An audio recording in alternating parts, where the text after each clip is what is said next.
Good afternoon student. अज आप start करेंगे chapter number 4 इलैक्ट्रोस्टैटिक potential.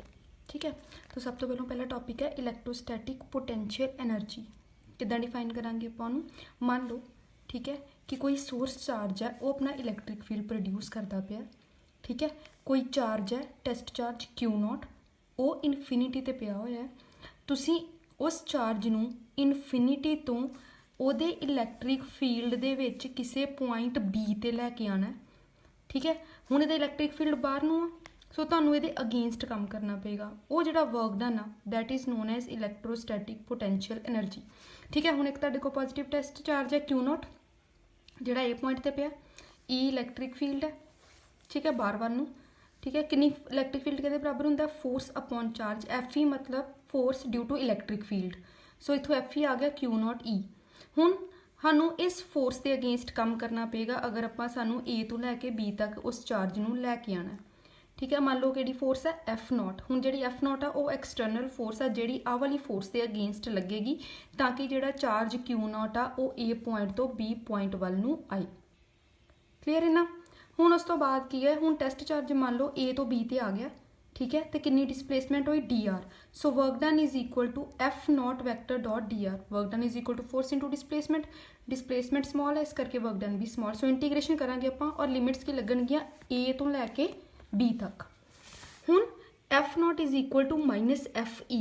ठीक है, FE इधर नूं लगदी पई है, आपां फोर्स इधर नूं लगा रहे हैं। सो ये दोनों इक्वल ते ओपोजिट होणगियां घट्टो घट्ट जे आपां चार्ज नूं बी पॉइंट तक लैके आना। सो हुण एफ ई की वैल्यू कितनी है? Q0 E। सो F0 कितना हो गया? Minus Q0 E। आ वाली जी वैल्यू है F0 की उन्होंने ये पुट करो इत्थे। ठीक है, सो ये तुहाडे को आंसर आ गया। Q0 इंटीग्रेशन तो बाहर आ जाएगा। ठीक है, हुण this work done is stored in the form of potential energy. So potential energy difference जिहड़ा होएगा वो किहदे बराबर होएगा?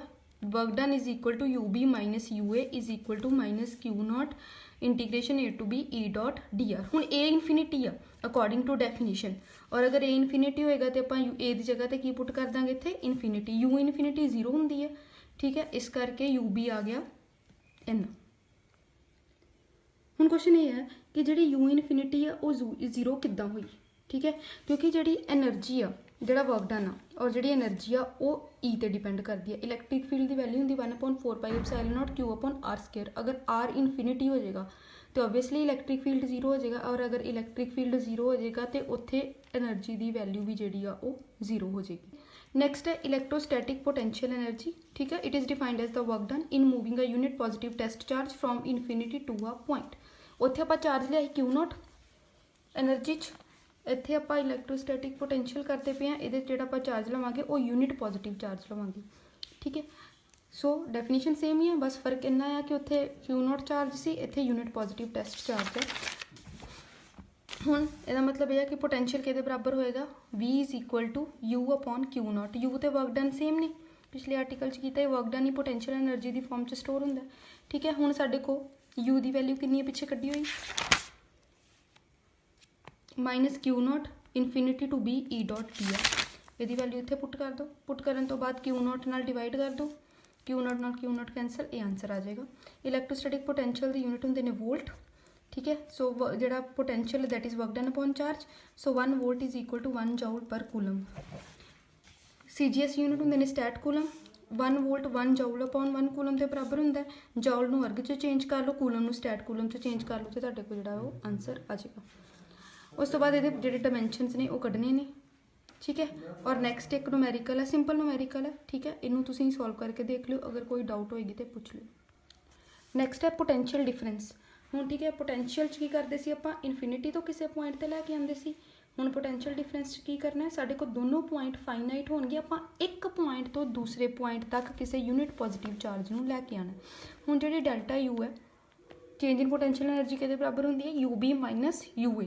सो चेंज इन पोटेंशियल के बराबर होएगा? Potential difference is equal to VB minus VA। ठीक है, और पोटेंशियल के बराबर होंगे एनर्जी अपॉन चार्ज। तो इतने आप जो डेल्टा V की वैल्यू कढ़नी है तो आएगा डेल्टा U अपॉन Q0। ठीक है, सो हुण डेल्टा U के बराबर है, पिछले आर्टिकल च देखो delta U is equal to minus Q0 A to B E dot DR। ठीक है, ਸੋ ਇੱਥੇ ਆਪਾਂ ਵਾਲੀ ਵੈਲਿਊ ਪੁੱਟ ਕਰਤੀ, ਜਿਹੜੀ ਆਹ ਵਾਲੀ ਵੈਲਿਊ ਆ ਇਹਨੂੰ ਇੱਥੇ ਪੁੱਟ ਕਰ ਦਿਓ ਤੇ ਤੁਹਾਡੇ ਕੋਲ ਪੋਟੈਂਸ਼ੀਅਲ ਦਾ ਆਨਸਰ, ਪੋਟੈਂਸ਼ੀਅਲ ਡਿਫਰੈਂਸ ਦਾ ਆਨਸਰ ਆ ਜਾਏਗਾ। ਸੋ ਜੋ ਪੋਟੈਂਸ਼ੀਅਲ ਡਿਫਰੈਂਸ ਦੇ ਯੂਨਿਟਸ ਵੀ ਕੀ ਹੋਣਗੇ, ਵੋਲਟ। ਜੋ ਪੋਟੈਂਸ਼ੀਅਲ ਦੀ ਯੂਨਿਟ ਹੈ ਉਹੀ ਪੋਟੈਂਸ਼ੀਅਲ ਡਿਫਰੈਂਸ ਦੀ ਯੂਨਿਟ ਆ। ਹੁਣ ਜਿਹੜਾ ਇਲੈਕਟ੍ਰੋਸਟੈਟਿਕ ਪੋਟੈਂਸ਼ੀਅਲ ਹੈ ਤੇ ਪੋਟੈਂਸ਼ੀਅਲ ਡਿਫਰੈਂਸ ਉਹ ਦੋਨੋਂ ਸਕੇਲਰ ਕੁਆਂਟੀਟੀਜ਼ ਹੁੰਦੀਆਂ ਨੇ। ਇਨਫਿਨਿਟੀ ਤੇ ਜਾ ਕੇ ਜਿਹੜਾ ਪੋਟੈਂਸ਼ੀਅਲ ਆ ਉਹ ਜ਼ੀਰੋ ਹੋ ਜਾਂਦਾ ਆ। ਤੇ ਇਲੈਕਟ੍ਰਿਕ ਪੋਟੈਂਸ਼ੀਅਲ ਦਾ ਮਤਲਬ ਇਹ ਹੈ ਕਿ ਬੋਡੀ ਕਿੰਨੀ ਹੱਦ ਤੱਕ ਇਲੈਕਟ੍ਰੀਫਾਈ ਹੋ ਸਕਦੀ ਹੈ, ਜਿੰਨਾ ਉਹਦਾ ਪੋਟੈਂਸ਼ੀਅਲ ਜ਼ਿਆਦਾ ਹੋਏਗਾ ਉਨਾ ਉਹ ਚਾਰਜ ਜਿਹੜਾ ਉਹ ਸਟੋਰ ਕਰ ਸਕਦੀ ਹੈ। ਠੀਕ ਹੈ, ਮਤਲਬ ਉਨਾ ਹੀ ਤੁਸੀਂ ਉਹਨੂੰ ਇਲੈਕਟ੍ਰੀਫਾਈ ਕਰ ਸਕਦੇ ਹੋ। ਨੈਕਸਟ ਆਪਾਂ ਪ੍ਰੂਵ ਕਰਨਾ ਹੈ ਕਿ ਇਲੈਕਟ੍ਰੋਸਟੈਟਿਕ ਫੋਰਸ ਕੰਜ਼ਰਵੇਟਿਵ ਹੁੰਦੀ ਹੈ। ਕੰਜ਼ਰਵੇਟਿਵ ਫੋਰਸਿਸ ਉਹ ਵਾਲੀਆਂ ਫੋਰਸਿਸ ਹੁੰਦੀਆਂ ਜਿਹੜੀਆਂ ਪਾਥ ਤੇ ਡਿਪੈਂਡ ਨਹੀਂ ਕਰਦੀਆਂ। And work done by conservative force in a closed path is always zero. ਠੀਕ ਹੈ, ਹੁਣ ਆਪਾਂ ਕੀ ਕਰਾਂਗੇ, ਮੰਨ ਲਓ ਆਪਾਂ ਇੱਕ ਚਾਰਜ ਨੂੰ ਪਹਿਲਾਂ P ਤੋਂ Q ਤੱਕ ਲੈ ਕੇ ਗਏ, R ਪਾਥ ਫੋਲੋ ਕੀਤਾ, ਫਿਰ Q ਤੋਂ P ਤੱਕ ਲੈ ਕੇ ਆਏ, R ਪ੍ਰਾਈਮ ਫੋਲੋ ਕੀਤਾ। ਹੁਣ ਸਭ ਤੋਂ ਪਹਿਲਾਂ ਜਦੋਂ ਆਪਾਂ P ਤੋਂ Q ਤੱਕ ਲੈ ਕੇ ਗਏ, P ਤੋਂ ਲੈ ਕੇ Q ਤੱਕ, so work done upon charge is equal to change in potential. ਠੀਕ ਹੈ, ਆਹ ਵਾਲਾ ਜਿਹੜਾ ਪੋਟੈਂਸ਼ੀਅਲ ਹੈ that is work done upon charge. ਉਸ ਅਕੋਰਡਿੰਗ ਜਿਹੜਾ ਵਰਕ ਡਨ ਅਪੋਨ ਚਾਰਜ ਹੈ ਉਹਨੂੰ ਪੋਟੈਂਸ਼ੀਅਲ ਡਿਫਰੈਂਸ ਦੇ ਬਰਾਬਰ ਰੱਖ ਲਿਆ। ਠੀਕ ਹੈ, ਸਿਮਿਲਰਲੀ ਜਦੋਂ ਆਪਾਂ QP ਕੀਤਾ ਉਦੋਂ ਵੀ ਕੀ ਕੀਤਾ, work done QP upon Q0 VP minus VQ। Clear. ਹੁਣ ਉਸ ਤੋਂ ਬਾਅਦ ਇਹਨਾਂ ਦੋਨਾਂ ਇਕੁਏਸ਼ਨਸ ਨੂੰ ਐਡ ਕਰ ਦਿਓ। ਸੋ ਐਡ ਕਰਨ ਤੋਂ ਬਾਅਦ ਕੀ ਆਏਗਾ, ਠੀਕ ਹੈ, work done PQ upon Q0 plus work done QP upon Q0। बाकी दोनों साइड तो जड़ियाँ ने वो सारिया चीज़ां जड़ियाँ ने कैंसल हो जाएगियाँ। सो तुहाडे को आंसर आ गया दिस वन। हुण Q0 तो कभी जीरो नहीं हो सकता, इसका मतलब वर्क डन जीरो। ठीक है, नीचे एक न्यूमेरिकल है वो भी सिंपल न्यूमेरिकल है। ठीक है, इनू भी तुसीं सॉल्व करके देखियो। ठीक है, अगर कोई कन्फ्यूजन होएगी तो पूछ लियो। That's all.